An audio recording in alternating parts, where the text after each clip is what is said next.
আজ লোকনাথ বাবা তিরোধান দিবস। সেই উপলক্ষে মা বাড়িতে লোকনাথ বাবাকে আজকে একটু স্পেশালভাবে পুজো দিয়েছে। তো এখন যে জায়গাটা দেখতে পাচ্ছ, এই জায়গাটা আমার শাশুড়ির সব থেকে প্রিয় এবং শান্তির জায়গা। এখানে তো মা ঘন্টার পর ঘন্টা কাটিয়ে দিতে পারে এবং মায়ের এই ঠাকুরের আসনে মোটামুটি 33 কোটি দেবদেবী তো আছেই।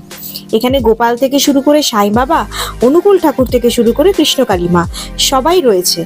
তো যাকগে, আজকে যেহেতু আমাদের লঘু বাবার তিরোধান দিবস, তো সেই জন্যই মা লোকনাথ বাবার জন্য অনেক কিছু স্পেশাল আয়োজন করেছে।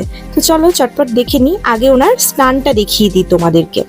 তো এখানে মা দুধ, গঙ্গা জল, মধু, ঘি, টক দই সমস্ত কিছু একসাথে নিয়ে লোকনাথ বাবাকে স্নান করাচ্ছেন। যা গরম পড়েছে, স্নান না করালে হবে?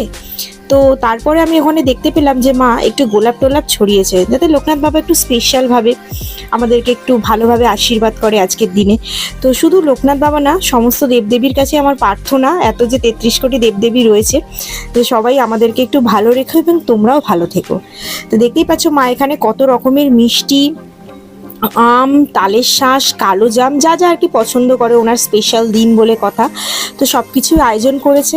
তো ব্যাস এটাই দেখালাম তোমাদেরকে। আই হোপ ভিডিওটা তোমাদের ভালো লেগেছে। ভালো লাগলে চ্যানেলটাকে লাইক করে সাবস্ক্রাইব অতি অবশ্যই করে দিতে হবে। চলো টাটা।